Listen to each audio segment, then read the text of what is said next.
RMN Drama presents Kini ang akong suliran. Sa bugtong tuyo nga kami makaalagad kaninyo, among gituyo pagmugna kining maong tulumanon nga pagatambagan nila ni Dr. ni Elaine Bathan nga mutabang sa pag-iway sa mga gumunhap ug kalibo nga inyong gihambin ilabi na sa punto legal. Kinisab si Dr. Rene Obra ang kaabag sa inyong suliran. Kini ang akong suliran. Kini ang akong suliran.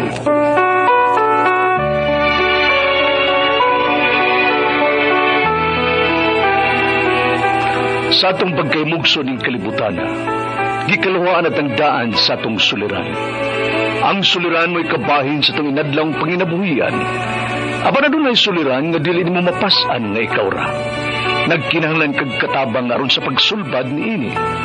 Nagkinahanglan kag kahayag na mo'y mulamdag sa imong unahuna. Ug tungod ni ini, natawag kini nga atong tulumanon nga naguluhan. Kini ang akong suliran. Kini ang akong suliran. Mga minugbong duwa nga matapos lang sa usa ka hugna.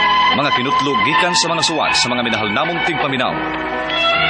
Busa kung aduna kamoy suliran nga naggumon karon sa inyong galamhan, suwata ka na og ipadala ning atong tulumanon. Kini ang akong suliran. Aron kabuhatan ka na og duwa sa kahanginan og pagatambagan sa mga bulawanong hunahuna. Kini ang akong suliran. Kini ang akong suliran. Sinumat ni Teresa Tirul Soria, ubos sa direksyon ni Ingrid Miss Iver Tudaso. Dalit kaninyo sa RMN Drama.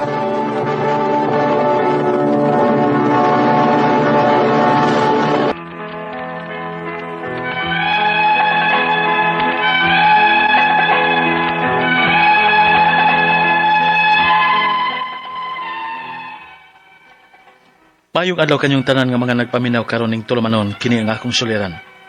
Ilabi na kaninyo Dr. Rene Obra ug Atty. Elaine Bathan. Ingon man sa mga artista nga maghatag og kinabuhi nining akong suwat suliran. Ako si Juan, hingkod ang pangidaron. Minyo ug may mga anak na. Nagpuyo sa Lanao del Norte. Punto legal kining akong suliran. Kabahin kini sa akong katungod sa right of way.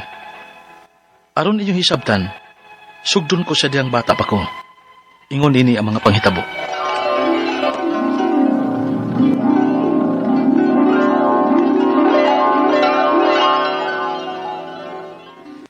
Dakpadayon ko, Manoy! Dakpadayon ko! Sige, Juan! Naganda yun! Juan! Cardo! Gusto na mo ang duwa ninyo, be? Gipakuyuganin mo na mo ni Papa ninyo din, Miss Omar. Makatabang mo din, he? Sagdi lang mga batang magduwa na yun. Hay!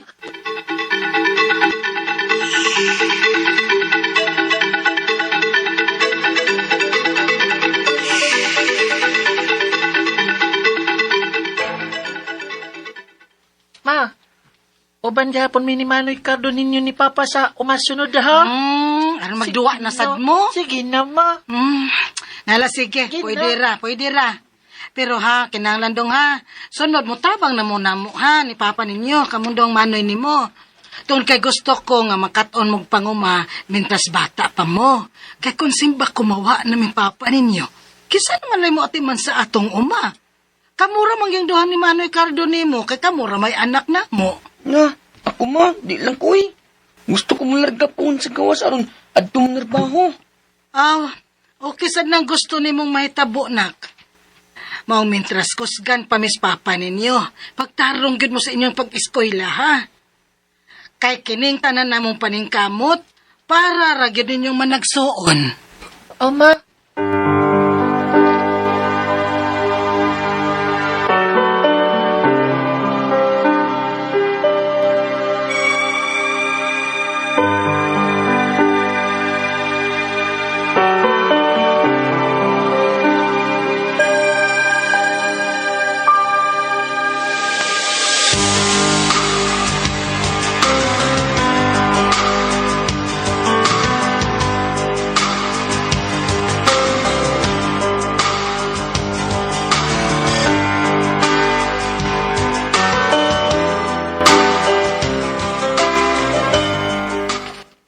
Juan, nak, pagmata na kay klase pa nimo, malit na gyud karon. Uy, mata na. Kanira ko sige pukaw ni mo. Agad ka bangon. Duka ba eh? Unsa? Duka, God. Sige na, bangon na diha, ha? Sige na lang yun kagkalit diha, Huwanda. Ma, absent nung gabi. Ah, dili na mahimong absent, oy. Bangon diha, aron mo eskwela ka.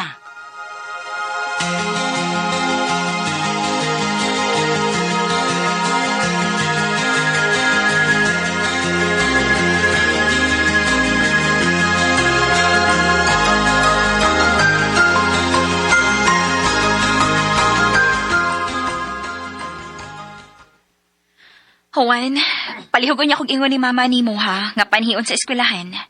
Ah, nga naman, ma'am. Makigistorya ko niya bahin sa imong performance din sa eskwelahan. Ma'am.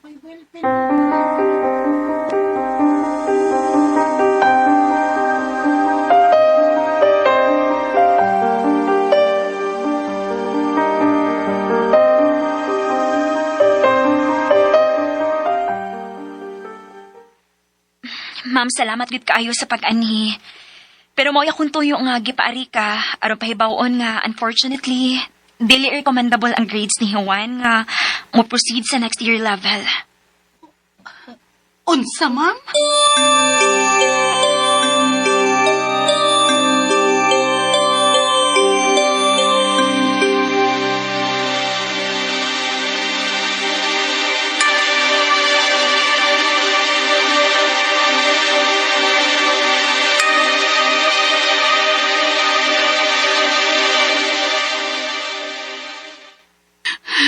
Ma, nasukukan ako. Wa man. Pero gianugunan lang kaayo ko dong. Mao man gid untay gusto nako nak ba nga makahuman gid mo eskwela sa imong maguwang. Sorry, ma. Nalikamot bitaw ko, pero malaghinay man gid lang akong utok sa pag-eskwela. Ma, ayun na lang yung pugsa. Oy, kung di na siya gusto mo eskwela. Ayun na yung pugsang tao nga dili interesado. Magsayang-sayang lang mo sa inyong kagugwarta. Manikado.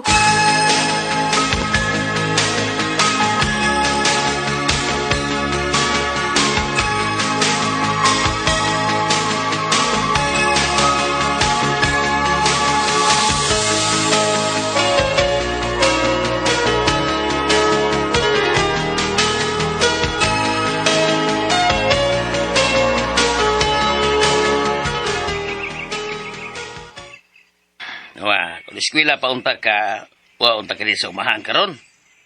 Sorry pa. Kasabot ako na ko eh. Naam kayo mga tao nga, di hilig yung eskwela ba. Pasiro, para din hindi ka sa uma. Kayong magwang, di ba interesado din eh. Pa! Juan! Si Mama! Uy, Hello, si mama. nganom ka sa mama, di mo? Ato na to pa.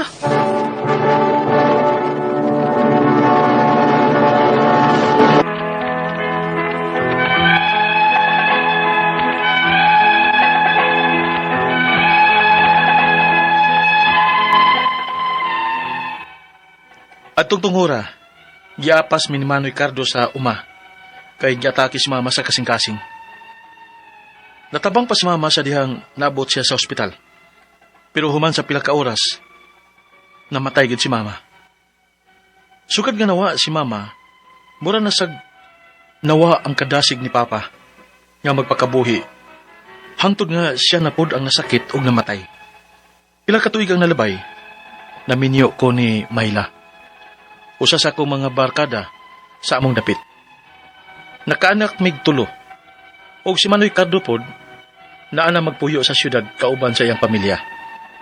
Arangan ang kahimtang ni Manoy Cardo samtang ako, ang umamoy ikuhaan ako pang suporta nako sa akong pamilya sa pang inadlaw-adlaw na mong panginabuhi. Ug unya,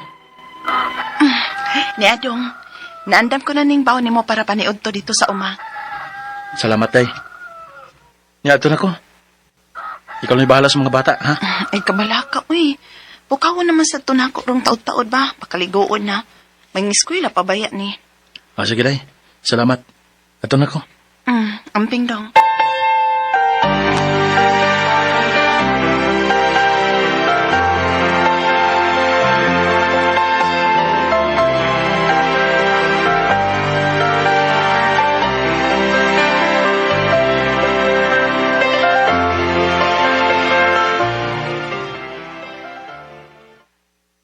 Kay dili ka na pwede mo akit din eh.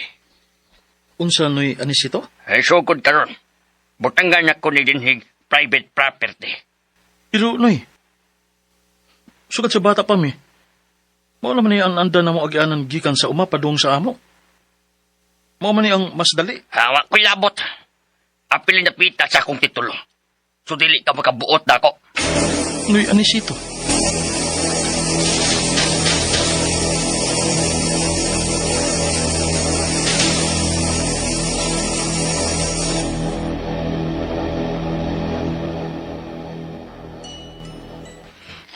May kinaabot na ka, Dong. Dong? Nasaan ka? Ang luspad mangot ka. Di man ang takaingon ana nga mo abot din hiyo eh. Kaapoy kay dayo eh. Hago naman kayo nga. Layo kayo kung lakwan padung sa uma o pagpauli din sa ato. Ha? Nganong nalayo, God, nga di man kayo layo to? Saan man nga, gisirad ang magudinoy anisito ang naandang agianan ako padung sa uma. Kay kuno, kabahin kuno ni sa iyang titulo. Unsa? Ano ko din taon, oy nga right of way man na diha? Muna na'y naandang agianan sa pila ka tuig. Nga, sa umlan ako. Nagiingnan man ko niya nga kung muagi ko dito, ikiha ko niyag trespassing. Unsa?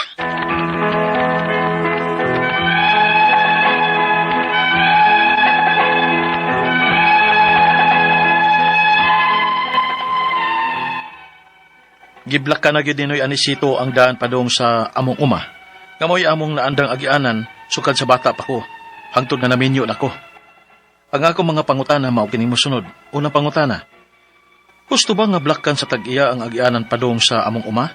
Gikan sa amo, ngamoy naandan na mo agianan, pila na katuig? Mahimo ba din na niya bisan kon iya pa ang titulo? Unsa may katungod na ko ini? Ikaduhang pangutana. Sa akong pagsabot sa balaod, doon natay katungod nga mo fight sa right of way, bisan pa kung ila ang titulo. Kinahanglan nga makamaos sila nga muhatag og right of way. Unsa may proseso ka ini? Kay sa tinuodang, puwerteg yung layuan na sa akong lakwon, sukad nga iyang gipasira ang dan. Ikatulong pangutana. Kung naama may mahimo bahin ini, unsa may among himuong lakang, aron nga mahimong lig-on og legal, ang among katungod, bahin ining right of way. Bisan kung dili pa kami ang tag-iya sa titulo. Ikaw pa ito katapusan. Mo'y advice sa among kapitan, nga suwayan ko na namo og mediation dinhi sa among barangay. Pero kung di gyud magkasinabot, kinahanglan gyud nga ipasaka sa korte aron dili siya makaingon nga way basihan ang among pag-agi sa right of way. Mga pila magkay magasto. Og unsa man ang kinahanglan namong andamon nga ebidensya. Palihog, tabangi og tambagi ko. Kini ang akong suliran, Juan. Mayong adlaw mga sukintig paminaw kini si Attorney Elaine Bathanog. Ako karong adlaw ang mohatag ninyo og tambag, tubag, solusyon, kalinawan sa inyong mga pangutana, mga problema na may punto. Legal, of course, sa ato ang mga medical nga mga pangutana, mga problema. Dr. Obra is also present, no?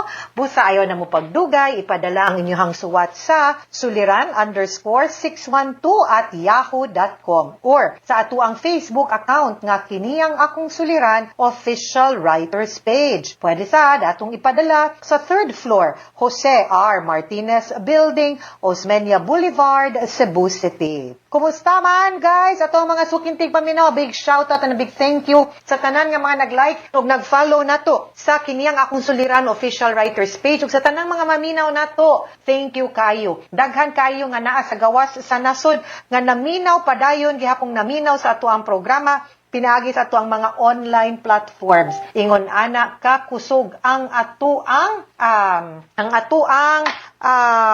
radyo ug ato ang reach no sa kahanginan guys mo na. Dako natong pasalamat and we are very grateful and thankful nga through the years, no, naagyud gihapon ato ang mga suking tigpaminaw. Mutul-tul gyud, makibaw gyud, mo subay lang gyud gihapon, no, maminaw gyud gihapon sa ato, why puas, why sipyat, why puol. Muna, salamat and a big shout out and thank you kaayo for always tuning in and for always listening. And ato ang letter sender, guys, karong adlaw taguon nato sa pangalan nga si Juan from Lanao del Norte. Punto legal, kabahin sa iyahang mga katungod sa right of way. Yuta natong pagahisgutan, no? Kani dugay na kayo ni sila nga isyu. Gamay pa ni siya, bata pa ni siya. Mao na gyud ni ilahang mahimo si Rugurong Lalis hangtod giblakan na gyud siya. Pero murang parinte ra matay nila, no? Kato si kanis Manoy Anisito. Pero mo ni ang pangutana. Una, husto ba nga blakan sa tag-iya ang agian padung sa among uma gikan sa amo nga maoy na andan namong agian sa pila ka tuig? Mahimo ba diay na niya bisan kung iya pa ang titulo? Unsa may katungod niya mo ini? Okay, duha ni ka klaseng yuta. Ang kaning tag-iya sa yuta nga nakapabor sa dan ug ang yuta nga nababoy kay Waydan. Okay?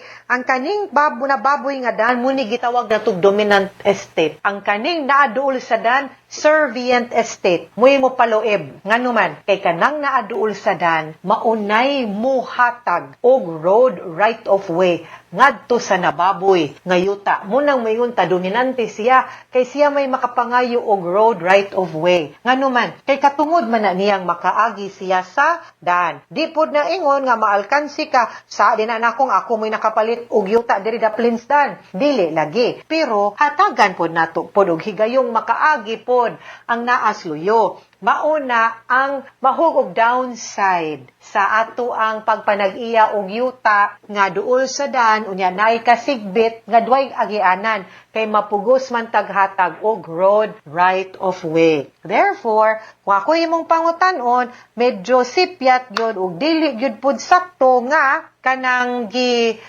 panag-iya, no? Sa giblakan, no, sa tag-iya ang inyong agianan kay dominant estate man mo. Ikaduhang pangutana, sa akong pagsabot sa balaod, do na tay katungod nga mo fight sa right of way bisan pa kung ila ang titulo. Kinahanglan nga kamao silang muhatag og right of way unsa may proseso kahaani. Kaysa tinuod lang, pertig yung layuan na sa akong lakwon sukad nga iyang gipasira ang dan, no? Kani, kung dili lang gyud pod maapektuhan, no, nga wa mo ning katunga-tunga sa iyahang yuta, naara pod sa kilid sa iyahang yuta ang agianan ninyo padung sa inyo, then makiangayon na sad gyud nga muhatag sad siya og road right of way, no? Niya maoy pinakaduol ang inyo ang kanang iyahang yuta ngadto padung sa highway, then dapat sad gyud. However, ang proseso ana una kung magkasabot lang, fights na gyud. Thank you. Ibutang lang na into writing kasabutan, maghimo tag survey map nga ang kaning diring dapitan na animuhon kani mao ni agianan. Di na pud mo pwedeng mo encroach ana. Kanang mga ingon ana ba kung magkasinabot lang. Meaning magsinabtanay, maghinatagay. Pero kung dili sad gyud,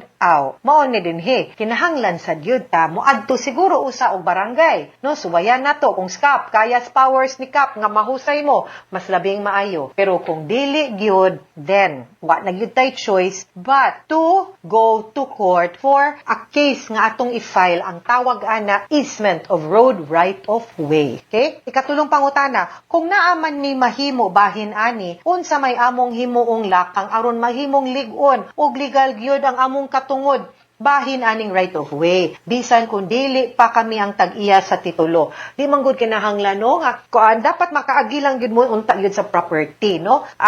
Muna, ang ako agi gyud madagho sa istorya, then at least we should go to the barangay or to court. Kaya pa na siguro sa barangay basta magkasinabot lang. Ug dili gyud gani, ang ato ang dokumento, ang atong titulo, ang survey, ang iyahang titulo or unsay any other proof ninyo nga ikaw tag-iya ug nangayo kag katungod nga makaagi ug maka-access anang yutaa. Og siya pod ang tag-iya ana, no? Kay kinahanglan man mo mag-atubang kay ang huwis naman ang mo husay ninyo ug muhatag kay survey man na ni tanaw okay mo nagyuday ni pinakaduol no unya di ra pod kaayo maapektuhan ng iyahang yuta kay gamay ra magmakuha ana those things ocular na siya. Ikaupat ug katapusang pangutana maoy advice sa among kapitan nga pwede sa daw namo suwayan og mediation dinhi sa among barangay pero kung dili gyud magkasinabot kinahanglan gyud ipahamtang sa korte aron dili siya makaingon nga way basihan ang among pag-agi sa right of way. Mga pila kahay magasto og unsa man ang kinahanglan namong andamon nga ebidensya. Okay, I think natubag na ni nato no ang iyang pangutana. You will have to show lagi sakto to no nga kung mediation kay silingan raman mo kauban raman mo din ha. Di man gud ni nato kinahanglan awayan no nga basta mo respeto lang nga mo acknowledge na ba kanilagi pag panag-iya natog yuta we have to acknowledge nga kung kitay nas atubangan muhatag gyud tag gamay para mo agi no or kung pananglitan ipa-permanent gyud ni nato siguro kita pod nga gusto mo agi basi na tay pwedeng mahatag gamay pahalipay pasalamat no kakay para kani siya kung bayran ni nato i-road right of way na lang yun ni natong tanan agianan siya sige mubayad mi kay para ang kanang meets and bounds din ha i-note na siya nga perpetual road right of way di na gid mo magkalalis basit pag naski pag mawa na mo di na magkalalis ang inyong mga anak ug inyong mga apo kay di na niya pwede ipasara ikaw di na pud ka pwedeng mangayog mas dako pangaluna sa road right of way so mas better gyud no it's either that nga magkahusay mo or you'll have to go to court kung moadto tag korte magkinahanglan gyud tag abogado it will depend no on the lawyer ug unsay mga usual rates nato din ha sa IDP din ha sa inyong dapit di man sad siguro ta maka-avail good sa services of the public attorney's office not at this time because naaman may property para raman na sa mga indigents no or mga naglisod sa kinabuhi ang kaning mga public attorneys nato pero I am sure na akay makitang abogado nga willing nga mutabang pud nimo din ha sa inyong mga concerns ug mga problema pero hopefully lang, kung sa kangkap lang na level unta, magkasinabot mo, hay, mas labing maayo, no, mas dili hassle para ninyo. Importante lang yun aning mediation, no? Nga both parties will keep an open mind and an open heart. Nga, mas wag yo'y sama nga magkasinabot ta o maghusay ta kaysa mag-abot ang ditong korte. Hassle case nga tanan. Ingnan lang ta mo, no? Dugay pa kaayo, magkaaway-away pa, and it may not be worth it anymore. Okay? So anyway, atong yun ang i-weigh in atong mga options, and let's not be greedy, no? Magsinabtanay lang kita always. Mga suking tigpaminaw, hinawat unta nga namoy nakutlo, na pagtulunan karong adlaw, kini si Attorney Elaine Bathan. Daghan kayong salamat sa inyong pagpaminaw sa atong tulumanon, hangtod sa sunod nga sugilanon, dinhi gapon sa tuang programa, kini ang akong suliran. Gikan sa RMN Production Center, Radyo Mo Nationwide. Tatak RMN, daghang salamat o maayong adlaw.